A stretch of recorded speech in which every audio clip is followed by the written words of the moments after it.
Big chapter. Big chapter. Big shoes. Big shoes. Big shoes. Big shoes. One Piece. Chapter 1086. We open up with Pell. Pell got caught slipping per usual. That's what Pell does. They can't find BV. We as an audience, we know why. All the post-Reverie players, we were left wondering for years, what happened to so-and-so? We see all of them. We see how they ended up escaping. Pretty simple stuff. They just got on some ships, stowaways. I just want to acknowledge we are in the middle of a big old break for One Piece. So we got many weeks to sit here and let this chapter real simmer and marinate, you know. So Wapol, he calls in help, calls in big news. Once again, that's a big deal because we know that Wapol was the one who saw everything go down. He wants nothing to do with Vivi because then he's going to have to tell her everything that happened. And we know she finds out eventually. But Wapol's not trying to get involved. Anyways, we see Sabo. He's clinging on for dear life. This is changing a lot of agendas. We were led to believe, and we all thought it seemed as if Sabo came in to marry Joa, put everybody on notice, took care of his business, then dipped out mostly unscathed because we saw him come back to Kamabaka Kingdom acting like nothing happened. That's what we were led to believe. But the factual information that we see now is that Sabo did not take on two admirals by himself. Sabo did not put Fujitora in bandages, and Sabo is clinging on for dear life. We were led astray here. That's neither here nor there. Let's get to the meat of this chapter.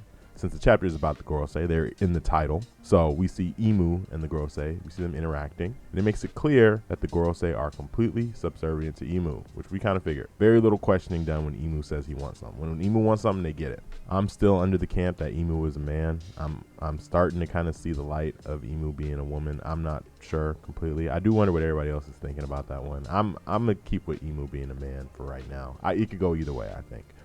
Anyways, we see the reason Lucia got popped.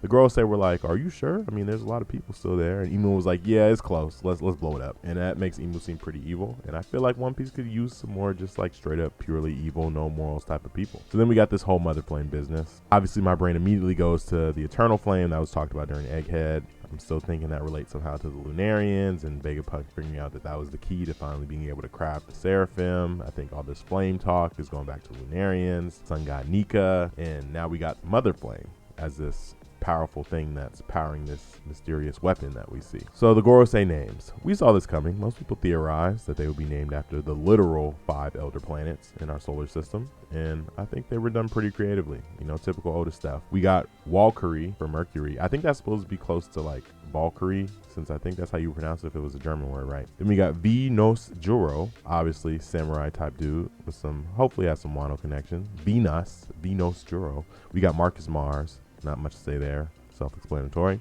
Then we got Jupiter.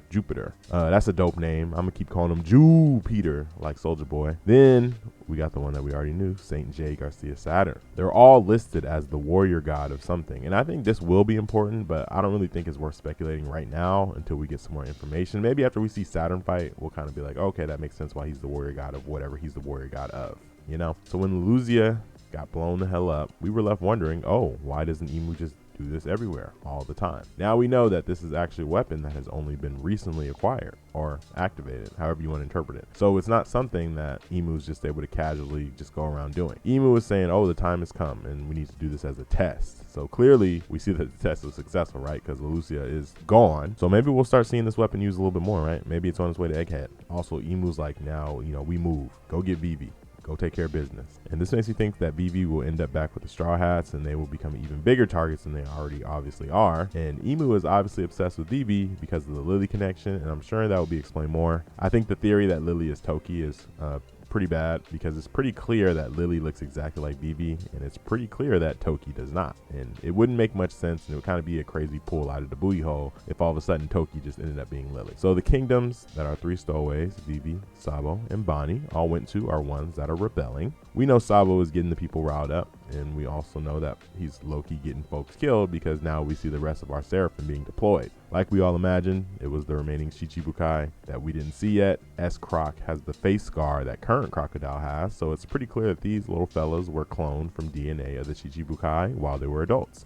if that makes sense. So people are saying, oh, S-Croc kind of looks feminine because Crocodile used to be a woman, which may very well be true. I even believe that myself, but I don't think this would confirm that because we see that they share similarities from their adult counterparts. So they were probably created using adult Chichibukai DNA. So we see Sabo finally show a little bit of guilt for using Cobra's death to further his agenda, but he still don't seem that sad, to be honest. Dragon honestly seems more upset.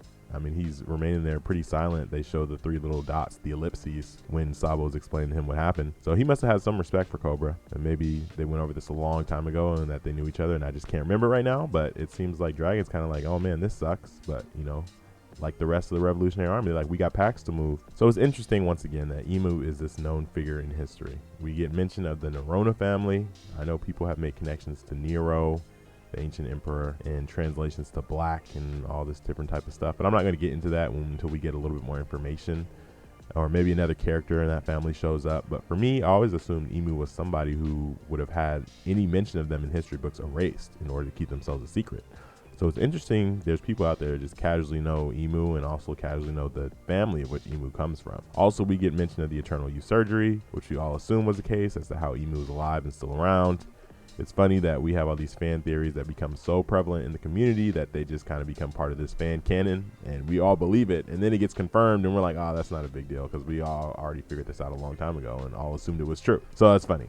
And that's why it's such a big deal when something that is fan canon ends up not being true. Anyways, shows how dedicated the One Piece fan base is to all their theories and all their speculation. So I think those silhouettes of our current Gorosei members that are wearing some cool little coats, I think that's cool. Probably to show that they've been around for quite some time and they've always been loyal to Imu. You know, the coats are giving me some vibes to certain silhouettes that we saw when some certain knights was brought up a couple weeks ago. Anyways, so then they talk about the weapon that blew Lucia the hell up. So I had to reread this part to try and see exactly what was being said. Of course, things get lost in translation all the time, so it may be pointless anyways, but this is how I interpreted the talk about the weapon. There has to be a reason why Oda would decide to talk about an ancient weapon now. We see Imu and the Gorosei discussing the weapon earlier in the chapter. I think it's pretty clear, especially since Vegapunk is meant to resemble Einstein, that Vegapunk's research was not intended to be created for the power of such a weapon. But that power has now been bastardized and has been used for the purpose of creating this big-ass bomb weapon, basically. This parallels Einstein's research that went into the creation of the nuclear bomb, and we see Ivankov saying, oh, well, Vegapunk is the only one capable of doing something like this. And it's made clear to us as an audience that he would never do something that would cause that type of destruction. So he probably was trying to use this mother flame as a power source that could, you know, help the world, and, you know, different stuff that was discussed in Egghead, especially when talking about that eternal flame. But Imu ended up using it to power this weapon, which in my opinion is likely the ancient weapon known as Uranus. So the theory I'm going to hitch my wagon to is that Uranus is this big old, I guess, spaceship-esque type thing with 16 weapons attached to it, like the 16 holy bullets. And, you know, it's basically UFO shaped, and I think the UFO shape is actually the shape of a certain hat that is synonymous with this series. I mean, we see a certain giant hat that was stowed away and frozen in the chamber in the castle many chapters ago.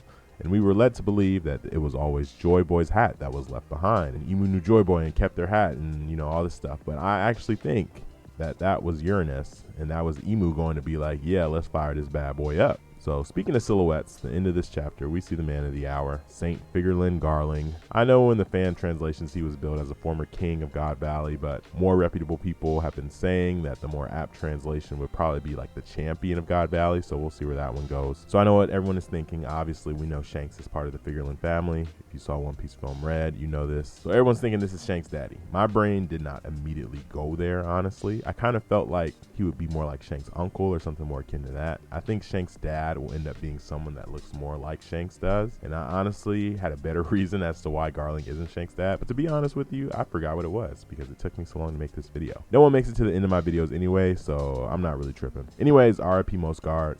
We got some real ones that's been dying for real in One Piece these past few weeks, so the story is really starting to take off towards this final saga. Great chapter, got some good insight, give us something to really think about for the next few weeks. Once again, if I reach 1,000 subscribers, you know, someone's getting a prize. I'm gonna have different prizes based on the different types of videos I make. I'm nowhere close right now, so help me out. Y'all gonna keep it going and I'll keep it going.